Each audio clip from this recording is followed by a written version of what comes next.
Ndugu wa Tanzania, naitwa Kanali Bernard Masala Mlunga, kaimu mkurugenzi wa habari na uhusiano, Jeshi la Ulinzi la Wananchi wa Tanzania. Jeshi la Ulinzi la Wananchi wa Tanzania lina utaarifu umma wa Watanzania kuwa linaendelea kufuatilia kwa karibu na kutathmini hali ya ulinzi na usalama nchini katika kipindi hiki cha kuelekea uchaguzi mkuu unaotarajia kufanyika tarehe 28 na tarehe 29 mwezi Oktoba mwaka 2025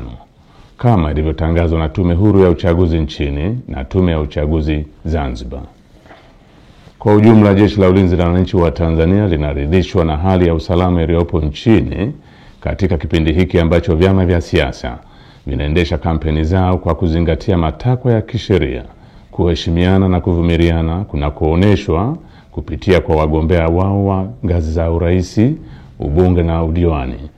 Jeshi la Ulinzi la Wananchi wa Tanzania linaviomba vyama vya siasa kuendeleza hali ya amani na utulivu wakati wote wa kampeni, kupiga kura na baada ya kupiga kura. Katika hatua nyingine,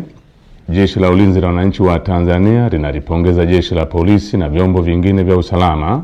kwa jinsi vinavyoendelea kusimamia hali ya usalama katika kipindi hiki cha kuelekea uchaguzi mkuu. Aidha, jeshi linawapongeza wananchi kwa kuendelea kutumia haki yao ya msingi ya kushiriki kwa amani na utulivu katika kusikiliza sera za vyama mbalimbali kupitia mikutano ya hadhara inayoendelea kufanywa na vyama vinavyoshiriki uchaguzi mkuu kwa ngazi mbalimbali ili kuwachagua viongozi watakaowaletea maendeleo. Pamoja na hali ya amani na utulivu iliyopo, bado kumeendelea kujitokeza baadhi ya watu wanaojiita wanaharakati kutoka ndani na nje ya nchi kutumia mitandao ya kijamii kupotosha umma kwa kuweka maudhui yenye kuleta uchochezi